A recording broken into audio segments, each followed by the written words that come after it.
Good afternoon, student.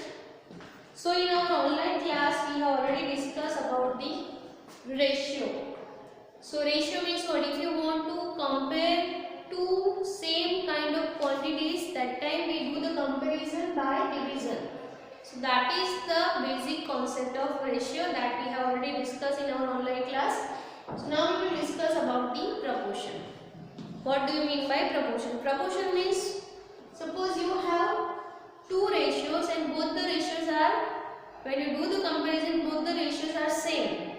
So we can say that ratios are in proportion. Let's take example. Suppose two friends are there, Rita and Meena. Okay. Now what we will do? Suppose in day 1, Rita has 6 chocolates and Meena has 36 chocolates. Okay, so we find the ratio for the chocolates that Rita has and chocolate that Meena has on day 1. So what ratio we will get for this? 6:36. We learned that your first term will be always your numerator and your second term will be always your denominator. So how will you represent this? 6 divided by 36, that is 6:36. This double dot represent the ratio. Now, suppose on day 2, Rita has 2 chocolates and Meena has 12 chocolates. Now for day 2, we find the ratio, that is 2:12. Now we compare these two ratios. How we will compare?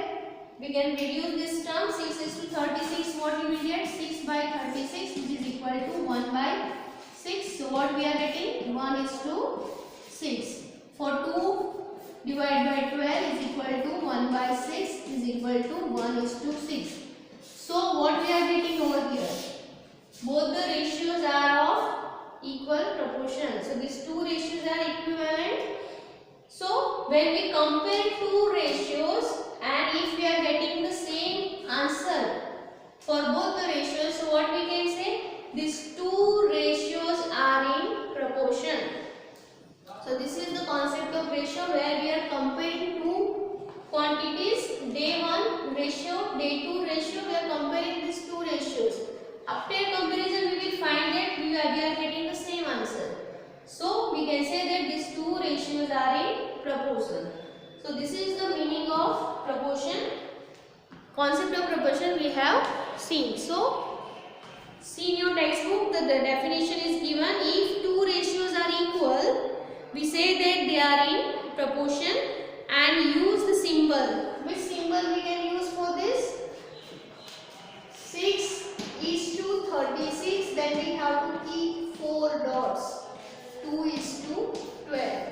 In place of this, sometimes we are using equal to also. This is the symbol of proportion. Okay. Some more examples are given in your textbook. Let's see. Suppose you have 3, 10, 15 and 50 and we want to check whether they are in proportion or not. How will you check? Let's see.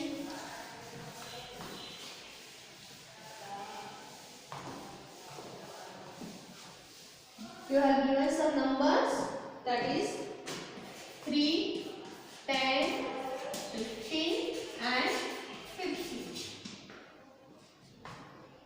And suppose we check whether these ratios are in proportion or not. So what we have to check? 3:10 as 15:50. So first we find the ratio for this. So 3:10 is what? 3 by 10. For this 15 by 50, when you reduce it, what you will get? 3 by 10.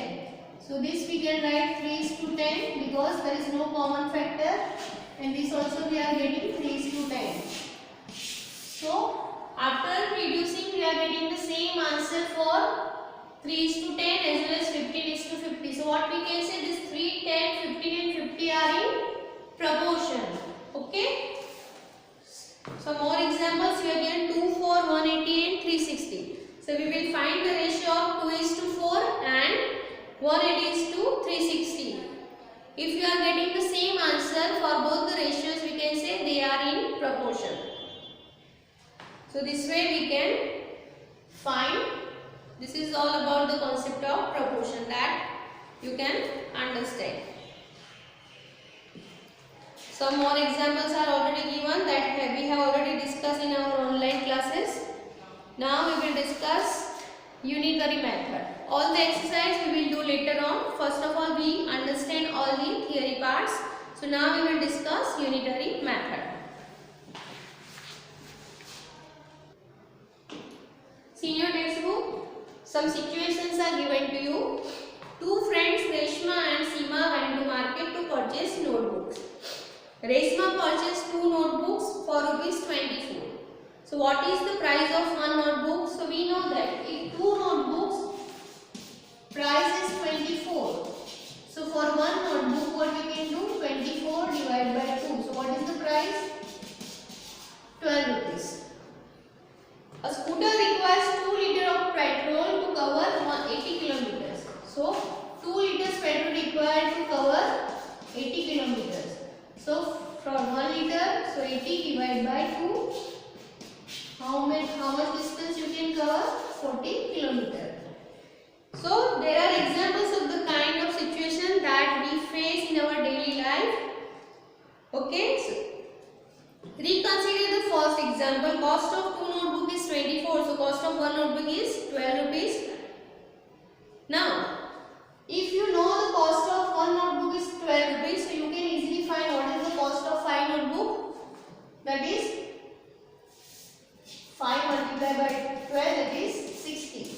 If you know the cost of one notebook, we can find the cost of 10 notebook, that is 10 into 12, 120. Suppose in 1 kilometer, if you can cover 40 kilometers, so for 4 liter petrol, how much distance you can cover? 4 into 40, that is 160 kilometer. Suppose you have 6 liter of petrol, then how much distance you can cover? 240 kilometers. So this is the examples where if you know the price of unit thing, price of one particular object, then it is very easy to find the price of more object, maybe 10 object, 12 object, 13 objects. So what unitary method actually suggests that if you have price of 5 things or 10 things, so first of all you have to find the price of unit object, that is one object, then easily you can find the required price of required object. So the method in which first we find the value of one unit and then the value of required number of units is known as unitary method. Okay, suppose the price of 5 object is given to you and you want to find the price of 15 objects. So what we have to do first? In unitary method, first of all we have to find the price of one object, and whatever price you are getting for one object directly, that you have to multiply with 15, so that you will get the price of 50. So this is all about your unitary method. So here the theory parts for this chapter is already completed. So now we will discuss 12.1, 12.2 and 12.3 in our next session. Thank you.